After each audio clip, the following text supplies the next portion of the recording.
Another thing that we come off often hearing is really this tendency to over PM and overthink our preventative maintenance schedules. I'm Yeah, curious, what you think about that, Joe. Is that something that you hear?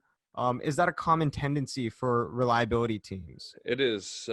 There's a few reasons for that. One is, as a maintenance guy, you feel the need to do maintenance on everything, right? Whether it's a critical piece of equipment on the floor or the exhaust fan on the roof of a warehouse that has no consequence to the business, we still think that there's some sort of work we have to do with it. So having that level of understanding drives a part of that. The other piece is not having a robust strategy or not understanding how to develop a strategy, right? Did you do a criticality analysis on the assets?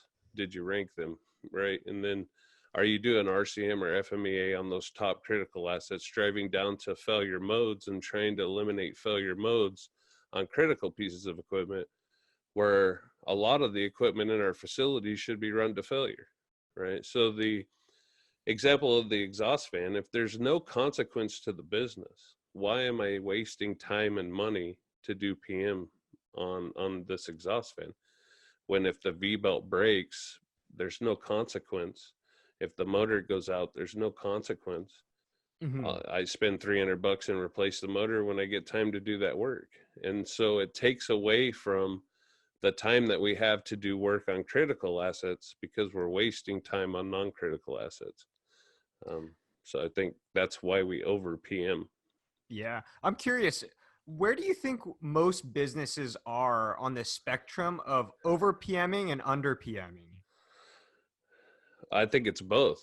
It's both together. I think we're over PMing a lot of equipment that shouldn't do PM at all, and we're under PMing the equipment that needs to be PM'd.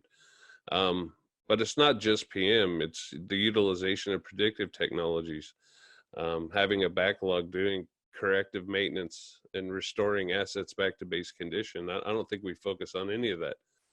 I think we go out, we do the work that's put in front of us, and we turn the paperwork in.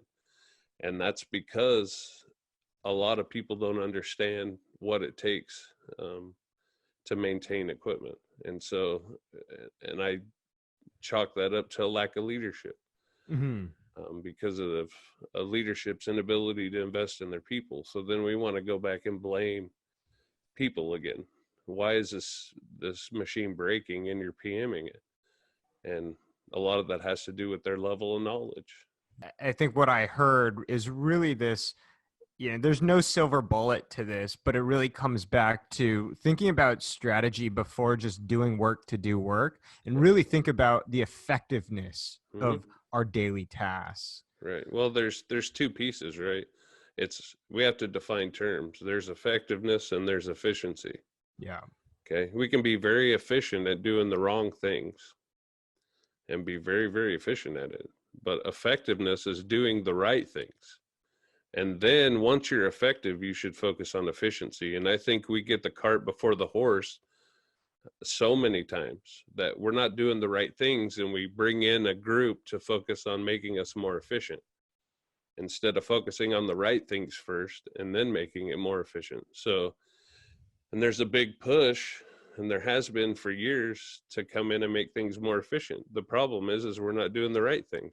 Yeah. So you'll always see gains by making things more efficient, but if you're not doing the right things, it's not sustainable. Yeah. And so Absolutely. it becomes a big problem.